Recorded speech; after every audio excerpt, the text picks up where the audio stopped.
Great. Well, hello, everybody. It's the 26th of October. Really pleased that you're joining us for one of our autumn personal development seminars. And today's topic is one that's been brought up by you, actually. So thank you to everybody who's completed surveys for us in the past. And something that's been raised is a slightly different phrase to the one we've got on screen.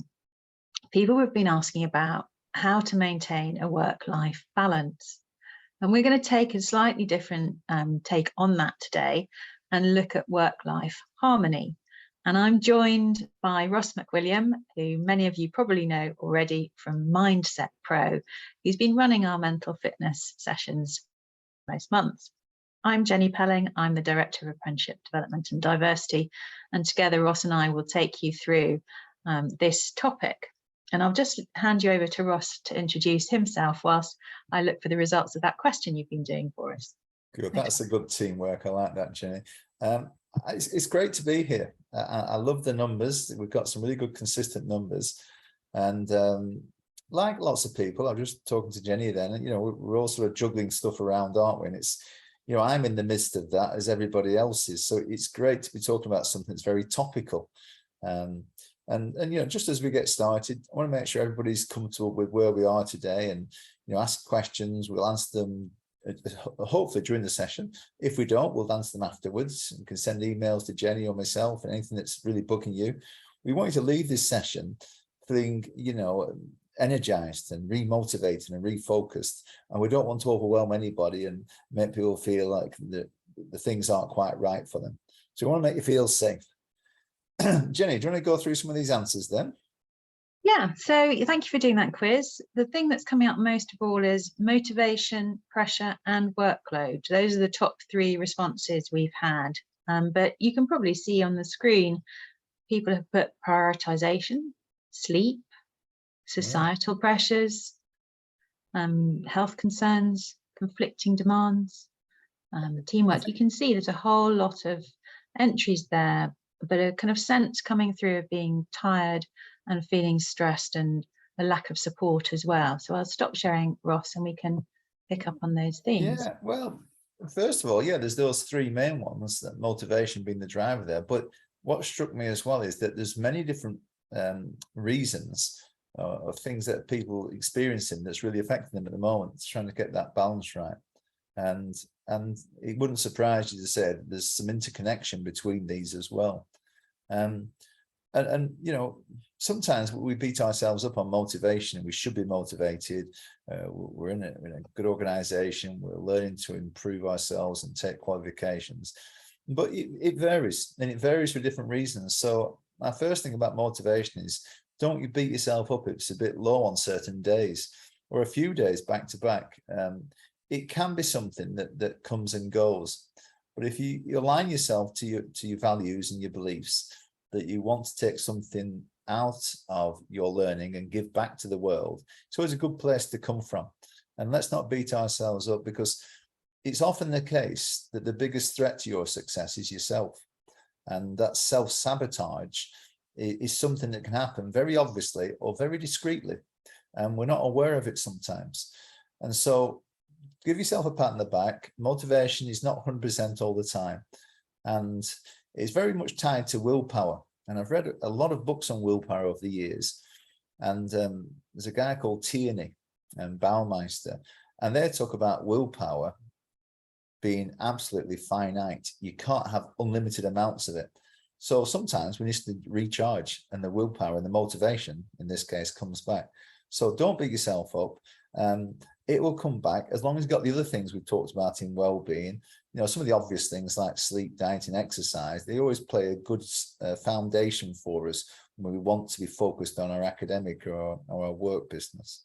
So that's my first little point on motivation. Don't beat yourself up on that. Yeah.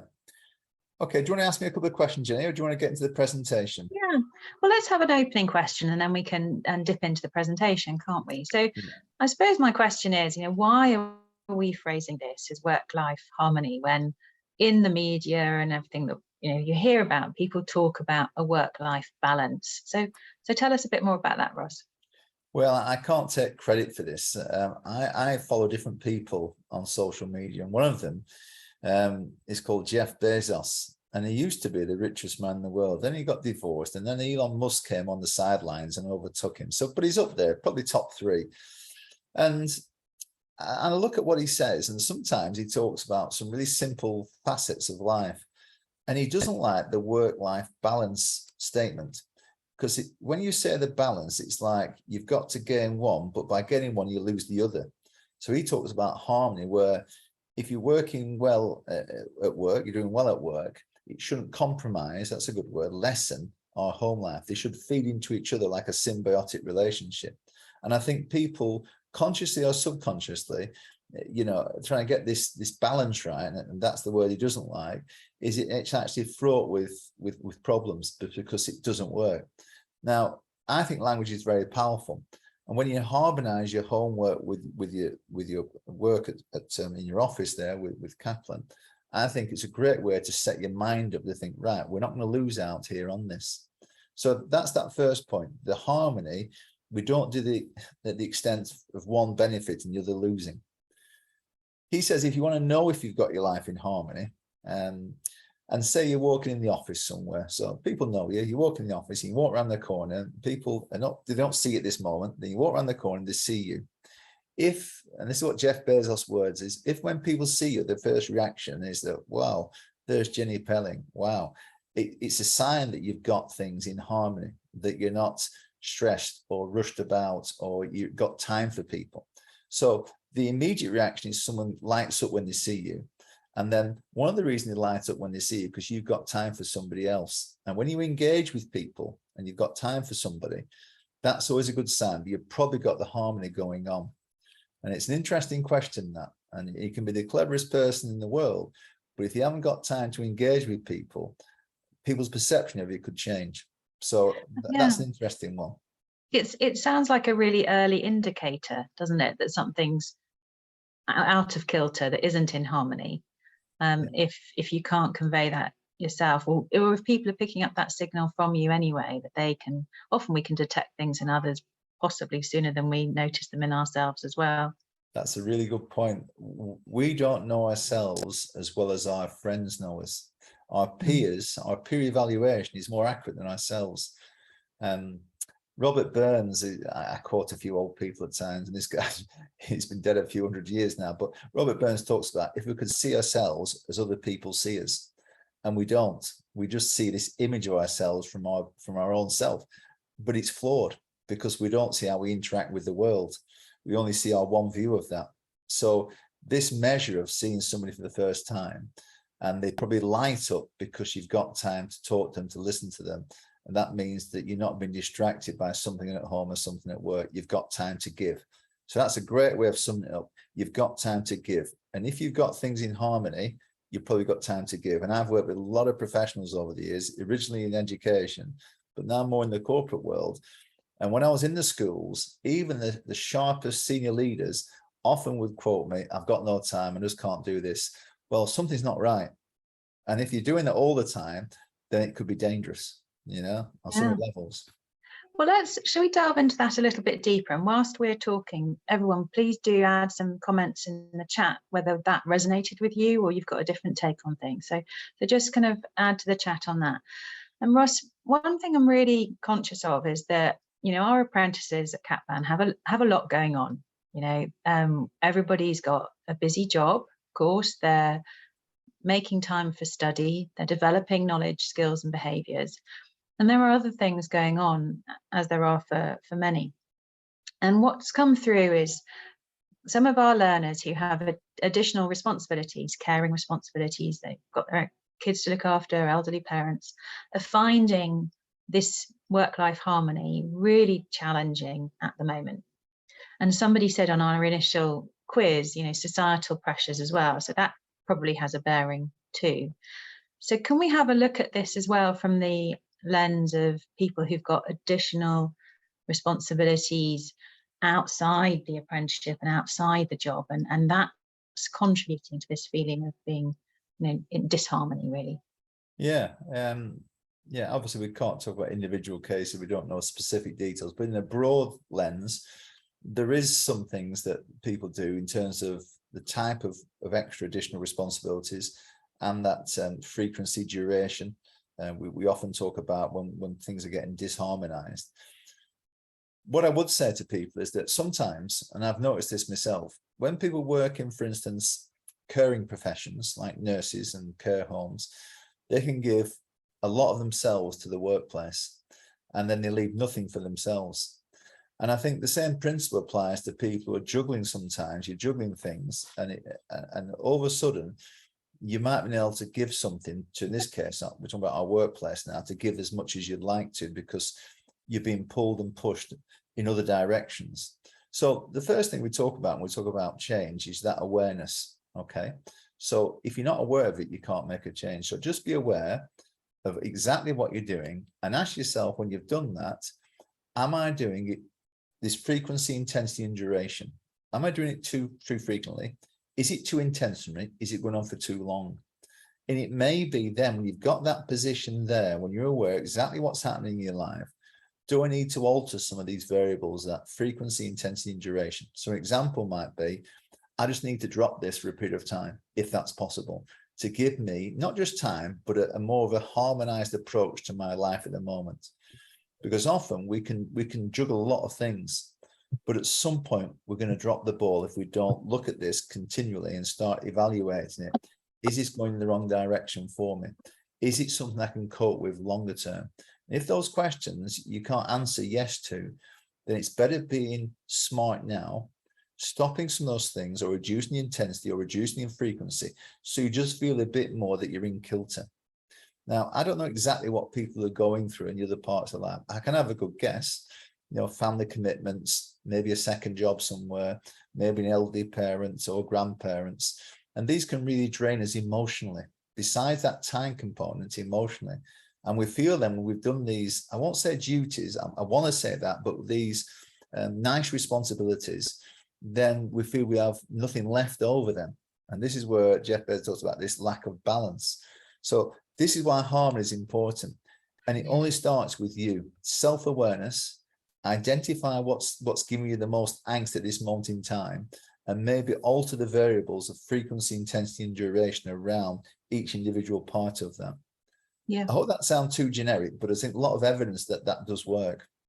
Well, we've had some good comments through from people either who've been studying over a quite a long period of time, balancing, use the wrong word, trying to kind of establish a rhythm between many other responsibilities.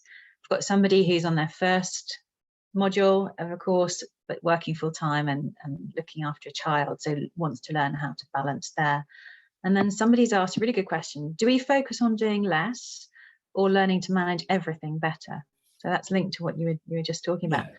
It's that frequency, intensity, and duration. It's not always about doing less, because you still have that, some people can have that emotional angst still going on with a bit of less. There's a bit of guilt that comes in instead of that. I think you've got to be, and again, we'll go back to my earlier point, this awareness is important, but maybe do it with a trusted friend, because the peers see you better than you see yourself. And maybe discuss it with a good confidant and say, these are my extra responsibilities. I feel that they're taking me away from some of my other more important goals at times, my career, for instance. So can you reevaluate this together? So that lens of somebody else to look at that frequency, intensity, and duration of what responsibilities I've got, because I'm feeling something that doesn't feel right. I don't feel in harmony. Yeah. And when I go around that corner, people aren't lighting up to me, and I don't feel I've got time to give to them. If you feel yourself with those indicators at the moment, certainly go and speak to a trusted friend and see if there's anything in your life away from work, for instance, that you can manage or change or ameliorate to actually give you that more of a focus at work. So I think that's where we're coming from. The things away from work are stopping us performing as well as we want to at work. And again, I'm trying to be as specific as possible. I can't give any better sort of words to say than to stop, do a stock take, get a friend to check that stock take, and then decide to do something. Because when we change from what we did before, then we've got a possibility of that better change. If we do nothing and just stock take and look at it, nothing's going to change. So you've got to actually make a change once you've gone through those two processes of self-awareness, guidance from a friend, and then make a small change. Don't have to be massive. And I would suggest do things slowly and do it over time. Just don't be too rash with this. Just alter some of those variables of frequency, intensity, and duration of your other responsibilities. And you might find you get very good at playing around with these variables that gives you that harmony at work. Yeah. So should we dip into some of the slides, Ross? And whilst you're loading those up, we've also had a good question about juggling work and studying, which is something our apprentices, doing all the time. So let's have that question in our mind as we look through these. Well, that's quite relevant to the slide here with this guy, Stephen Covey, and he's written one of the most successful books in the world. I think it's number 2 behind the Bible. He talks about the 7 habits of highly effective people. And I'm going to zoom in on number 4 there. Always think about a win-win. So a win for you and a win for your work people, a win for the people at home. We often think, I'll do this at the expense of something else. And that's what Jeff Bezos was talking about, that harmony, a win-win rather than a win and a lose, whichever variable it is. So this juggling bit, and I mentioned this before, if you can stare like the rabbit in the headlights and you know the problem, but you just can't make a decision, then you're reacting to something. And being proactive, like I said before, is taking a stock take. Where am I at the moment? Okay. And then where do I want to be? What's the end goal here? How long is it going to take? What will I need to get there? Who's going to help me get there? Put first things first. What's the priority? Somebody mentioned prioritization before, and get these priorities right. That's going to be instrumental in this main objective. So if you're got some exams to take and you're getting upset and the work outside is getting too much, you're certainly not in harmony at the moment, actually just think about this. What is the first thing I do now, today, to get me a bit nearer that? And often when we get a problem and we get disharmony, we see it always a big blob and we can't get through it. So put first things first means that what's one thing I can do now? What's one thing I do this afternoon? What's one thing I can do tonight? And I think once you start making those small steps, that journey starts. I go to number 5, seek first to understand. And often I see this with some very high flying people. They're acting on autopilot all the time. And they've got a lot of evidence to say that this can work, but always understand what you're dealing with. And that comes back to my first point before about awareness. Synergize means it's not you versus the world. It is you in collaboration. Often people say it's a very competitive world, and I say it can be, but you get through that by being collaborative. So synergize means collaborate with other people. And I think this is where the strength of being supported is very powerful. And when we talk about mental health, we often talk about there may not be a solution to this problem, but the journey of being supported could be that solution. So being supported could get you further down that road to that objective than you actually think. And does anybody in the audience there want to tell what sharpen the saw means? Let me throw it out. Let's just see if you're listening to me. Sharpen the saw. What do we think we mean by that? When I first saw it, I thought this guy was into woodwork. So what do you think? Anybody tell me? Can Jenny pick it up for me, that one? Refine what needs work has been one response. Sharpen our work. It could be. I'll just have a wait. Don't get rusty. Anything else? Don't get rusty, somebody said. Don't get rusty, I like that. Get the skills first. Improve your tools. Okay, I like that. Some good answers. Yeah. I'm going to give you the answer now. You're close, but I don't think you're quite on it unless I'm wrong. What sharpen the saw means is to step back and relax, sharpen it, then go back in and do the operation like a surgeon. So you can't keep operating with a saw that's gone rusty and it's not working. So step back, sharpen the soap away from the workplace, and then go back in with a strong tool then afterwards. And we often fail to do that, Interesting one, isn't it? That I like that one. That's like the Abraham Lincoln quote, isn't it? About time to cut down a tree, you'd spend 45 minutes sharpening the saw. That's a really good one. You want to take over, Jenny? That's fantastic. I like that one. That is really good. I've heard that before, but it's nice to be reminded of it. Yeah. And it's a good point, that. The problem is when people spend a lot of time sharpening the saw, they get frustrated, they're not at work, and that's the problem. It's that frustration that builds. Let's talk about this work-life harmony now then. So if you start thinking about this, as we've talked about in the last 10 minutes, it can start to actually this big blob of thing that's in front of you that's giving you this angst. It starts to, this self-awareness, you start making some actions, working with a peer, it starts to reduce your stress, and it reduces that possibility of burnout. Now, I mentioned burnout there. I know you saw something at the weekend, Jenny, on this, and it's quite a common term. I take an international definition of it, the classification system. So burnout means, this is only in the workplace, if you are falling out with colleagues, lacking severe energy, and not producing, not being efficient, you could say that you're potentially in burnout. And we know if we're in burnout, we're not effective. Stephen Covey would not like this term burnout. So I'll say those three things again for you. If you've got a lack of energy, falling out with your colleagues at work, and you're not being, we call it efficacious, efficient, then that could be burnout. So getting this harmony equation right now from some of the things we're sharing with you is going to help you clearly in the short term, but it will probably extend your health span and lifespan. I think that's my last point. But you become more relaxed and engaging at work. That going around the corner, as Jeff Bezos said. When people pull towards you, that is a good sign. And often when I've been speaking now for 30 years, in the last 2 years, I've changed significantly because I don't worry about the content as much. And I do my research.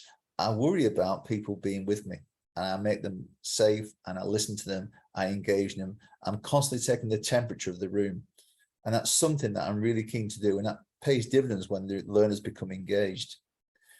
So if you get this balance right, you become more of a superhuman being. You know, everything becomes easier in lots of ways. You start reaching your potential, and you're not bogged down with all these worries and this inactivity and this inertia, this sort of innate laziness. It's not a laziness. It's just that the body's, you're working against the body, and you've got to work with it. Your career prospects will flourish very quickly when people see you the person to go to engage with. And as I said before, we all want to live longer, but we want to live longer with a good health span. So the quality of your life is as important as the length of your life. So these are some of the reasons why we need to get it right now. So if you look at the next slide, does work-life harmony get easier as we age? And that's an interesting question, isn't it? Many with family commitments or current responsibilities can struggle with this work-life equation. And that's what we've just been talking about, really. We keep checking on our self-awareness for signs that things are in harmony.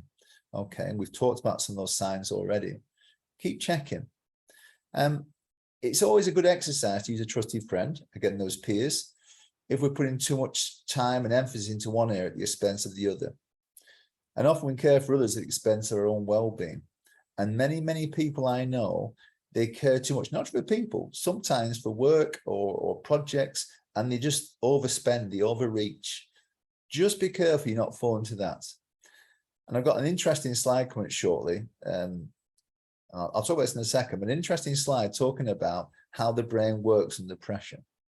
So just to summarize where we've come so far, we have to have this awareness. The action is probably getting a friend or a peer to cross-reference what you're feeling in terms of that frequency, intensity, and duration. And then crucially, to make that change, you do the feedback loop. The feedback loop makes you more effective. Okay. So here's a little thing you can do. And these are sort of rhetorical questions I want to give to the audience today to get this harmony. So we're going to go through this. And, you know, if you want to make some comments, that's great. Or just think about it in your own way. So, are you aware that you're not in harmony? Are you aware but ignore it? Okay, so these are rhetorical. Just think about that for a second. If you're not aware, are your peers, line manager, family aware? It could be that nobody's aware, but I guess somebody's at some point aware then. Question number 3. If you are aware, when are you going to do something about it? And I can answer that question for you now a little bit. You're here today. You're doing something about it right now. Taking action, okay? If you are aware, what specific actions are you taking? Well, you're on this course. I said change one thing maybe this afternoon, look at another thing tonight, and that small shift, that small change can often lead to some nice momentum. So think about what specific actions are you taking? Yeah, to not see it as this big blob in front of you, to start to dismantle it. And a good point of work there is often when I talk about people with challenges is to write stuff down or draw stuff down, because images and words are much more easy to beat than thoughts in our heads. So that's maybe a good tip there for you. If you are unaware, going back to that awareness at the start, can you be brave? And there's another word for you, vulnerable, and ask people in your life for a bit of guidance on this one. I don't think, you know, this harmony is quite right. I think it's this. What do you think? And can you be vulnerable? Vulnerability is a strength, not a weakness. And some of the most important people and the sharpest people and most successful people I know, they're in those positions because on occasion they show vulnerability. Next one, feedback and review progress. Question 6, have you listened to your body? Your body might be telling you something and you're ignoring it. 90% of our calming serotonin receptors that calm us in our body reside in the stomach. And often people get upset stomachs when this harmony is not in place. So that could be a thing. What's the body saying to you? Number 7, are you underperforming at work? So that's an indicator. That's a bit of feedback. Maybe, yeah, I actually need to look at this and do something about it. Are you enjoying work and life? That's a great question, isn't it? You know, we often say when people have long-term aspects of depression, one of the indicators is that they're not looking forward to anything. And I think if you know, life isn't happy clappy 24/7, but having something to look forward to, having something that you enjoy, either work or life, and hopefully both, because they feed into each other, then you go in the right direction. And the last one I always talk about importantly is, have you measured the effectiveness and harmony? How do you measure harmony? You know, do you have a smile rating that people look at you, you're smiley today, Ross, you're a 5, and yesterday you were a 6? How do you measure this? And that's an interesting one. It could be through work performance, could be through relationships at home. It could be through creating more time for you to enjoy yourself and decompress. There's a great word, to decompress from harmony, from this balance thing. You're trying to fix one at the expense of the other and get to harmony. So always have a think about that one. How do you measure something? And it could be a simple scaling system. How do you feel today? And how do you feel tomorrow? Last one there. Do you need to alter your harmony? You know, when we know something's not quite right, have we got the ability then to change that? Okay, and that's that real feedback loop. And again, you might get lots of different answers for this, but I'm trying to get people to stop, to think, to challenge, to take some action, to take the feedback. And there's some simple questions that I watched a video last night online where the guy said, where are you now? Okay, what is it you now? What bank account have you got? What money have you got? What work you've got in? And then he said, where do you want to be? And he put another post-it note in this wall about a foot apart. Where do you want to be? Okay, that's the goal, that's the dream. 5 years time, 10 years time, this is what I look like, this is what money I'm earning, this is where I want to be. And in the middle, he said, right, what's the steps we need to take? What's the first step? What's the second step? What's the third step?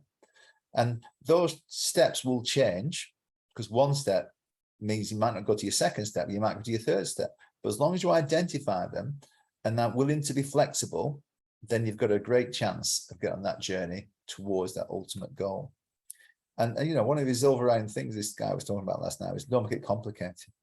And I think sometimes we make things complicated. Okay, let's move this on a little bit then.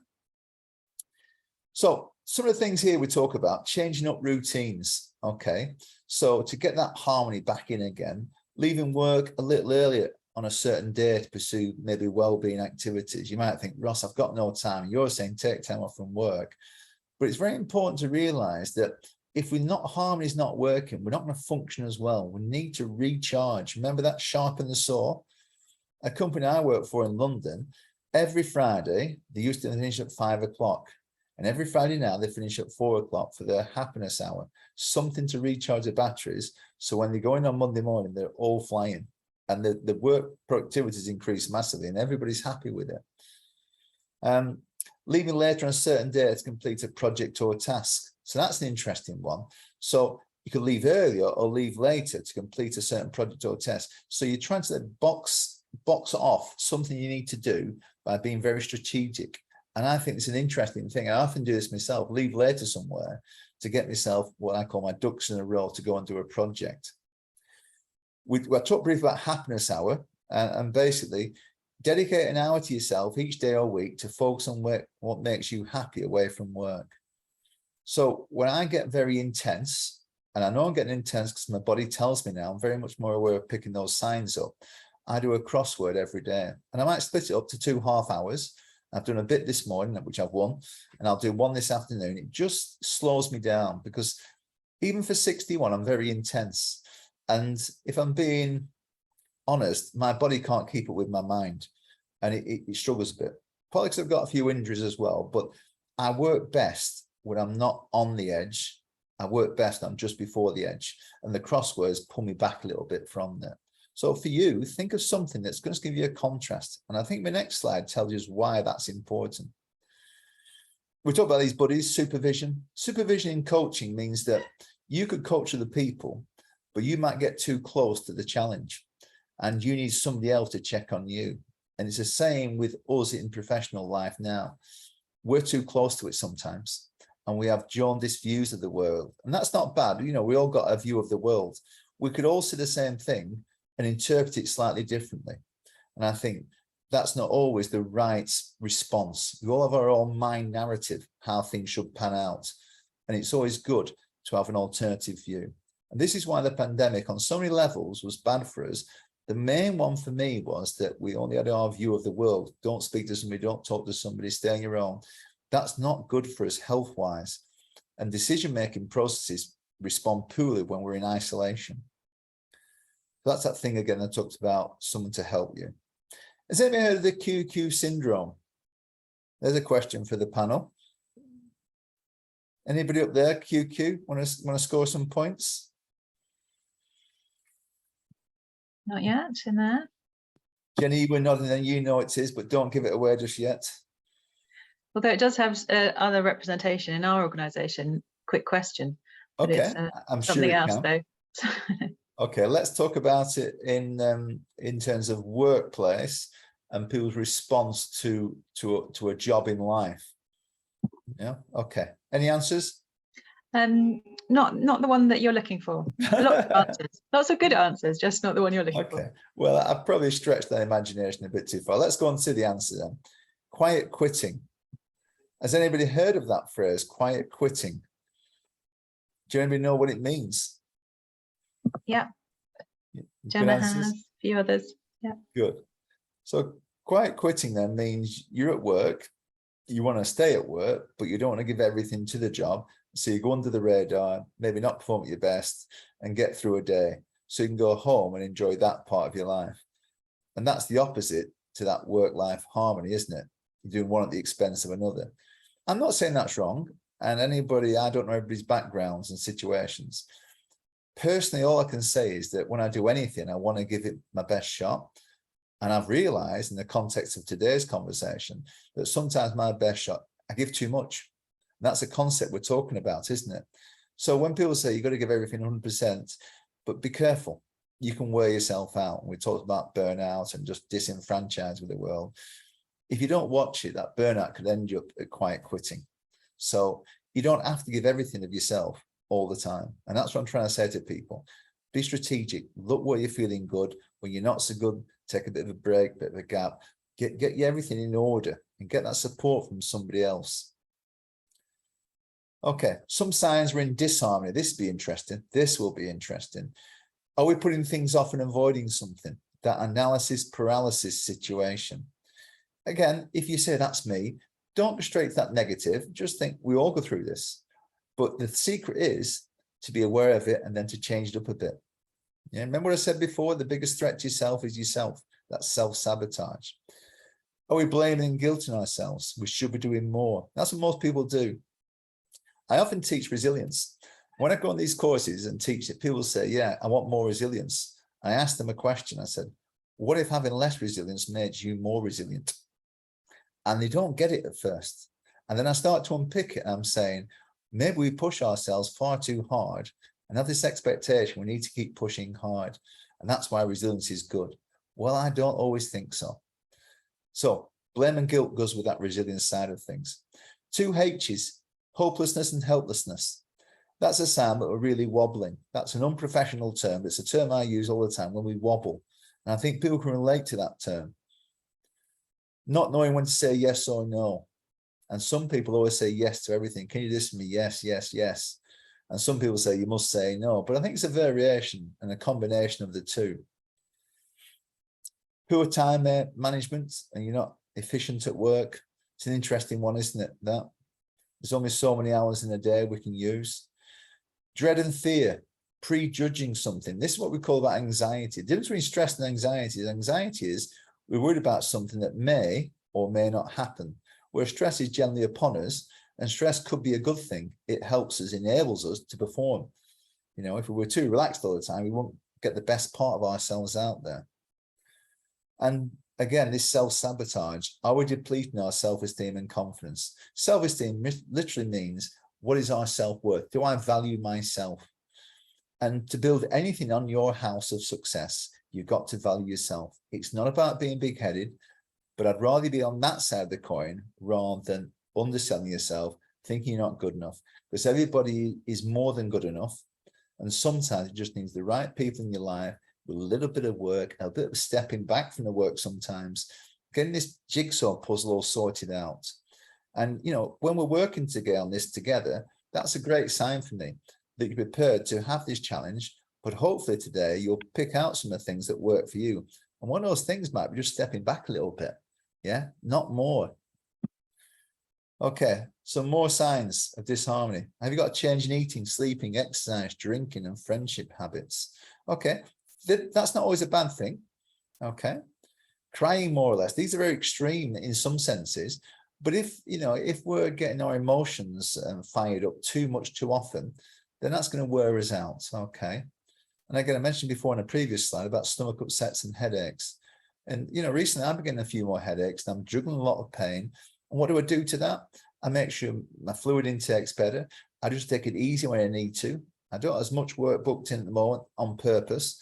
I need to get my harmony right. So I'm trying to do it and live it as I'm talking it to you guys. Sweating and hyperventilating, racing pulse, erratic pulse, memory losses, that's a big one. And then we start questioning our own ability. And it could be the fact that we're just juggling too much again. Concentration goes with that. And absenteeism and presenteeism, if people don't know, is when we're present somewhere, but we're almost acting like a zombie or a robot.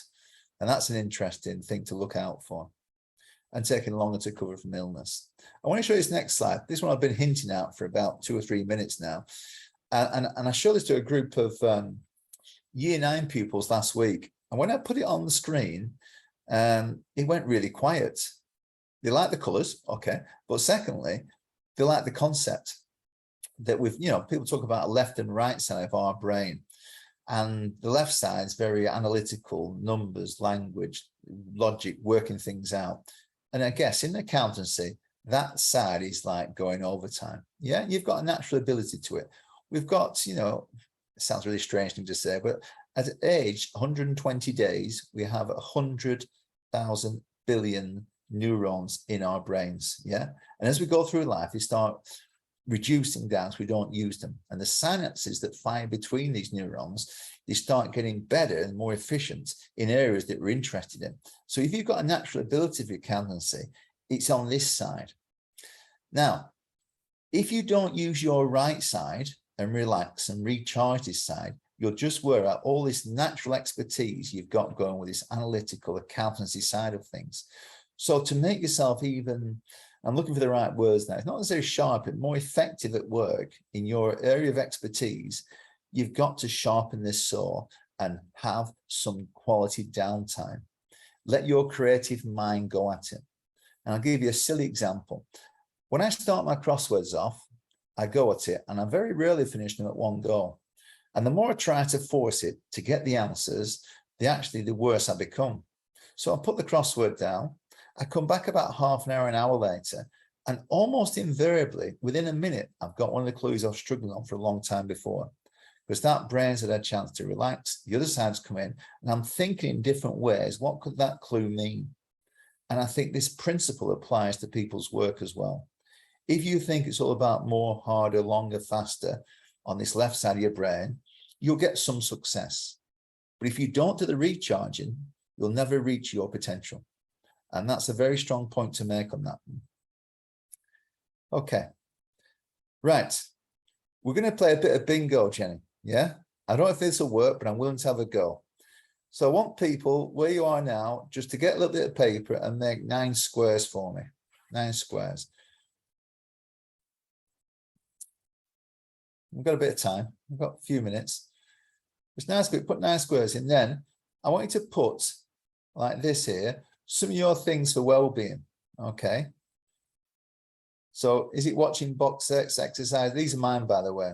I should have put crosswords in, shouldn't I? I'm probably embarrassed about putting it in there. I also put studying with a fellow professional in yellow because I enjoy studying. And if it's with somebody I know who tests me on something, I quite like that.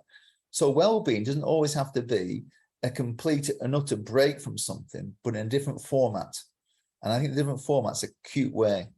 Because when I'm doing well-being all the time, a part of me feels a bit guilty, as you might feel guilty.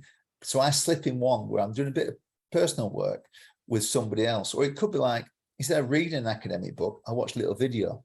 There's a subtle shift in my well-being approach. So I want you to put 9 things in there, yeah, into your little boxes. And then we're going to play. I don't know if you've ever played bingo before, and I haven't played much, but I used to call bingo in Canada when I used to have a part-time job when I was doing my master's. But we'll go for a line. So I'm going to shout out 3 things, and I'll go back to my previous slide. There's yours with your stuff in there. And I'm going to shout out some activities. And if you get them in a line, either going across, down, or diagonal, 3 in a row, you win one of my books. How's that? Okay, I've got to trust your honesty now. Is that clear enough for people, Jenny? Do you think I've explained that well? Let's get started then. Okay, honesty is king. So how about gardening as a well-being contrasting activity? How about having a coffee, a decaf with friends? How about going to the pictures and watching a movie? I'm waiting for someone to interrupt me now with those chats or question and answer. Let's do another well-being one. How about, this is what I do, cleaning up the house. I like cleaning the house with my vacuum cleaner. Yeah, it just when it's nice and clean and tidy, I like it. I've got a nice modern house behind me. It's brilliant. How about and this is one of my favorite things. I watch, and you won't have this in your squares, Doc Martin on TV. So your favorite TV show, the last one's on tonight. Your favorite TV show. How about swimming? How about walking in the hills, the fells? Anybody have got them yet on my wavelength? Tracy's close, I think. Tracy, read 3 back to me. Read your 3 lines to me. Can you do it through Jenny or yourself? Swimming, Emma, go for Emma. Can you put in the chat your 3, Emma? And then we've got a couple of minutes left, Ross. Swimming, okay. Binge watching and cleaning. And quite we've got something in common, Emma. Afterwards, if you send me or Jenny an email, I'll give you a choice of one of my books. Let's move on. TV, meeting friends, walking, coffee, lots in. That's good. And don't forget my little change around. You know, you can work on work in a different way, in a different format, in a fun way. I'm very competitive in a nice way. And I have little games with people to test me on if I've read a book. Do you remember this book, Ross? Okay. There's some things then from you. Over to you, Jenny, then. Yeah, brilliant. Well, a couple of things from me. Thank you very much, everybody, for contributing to the chat. We've had really good side conversations going, Ross, as well, building on what you've been talking about. I've put in the chat now the survey link, and can we just all take a minute to open that up? It's really short, but it helps us to then build on this session and know what you'd like us to cover next. So please do that.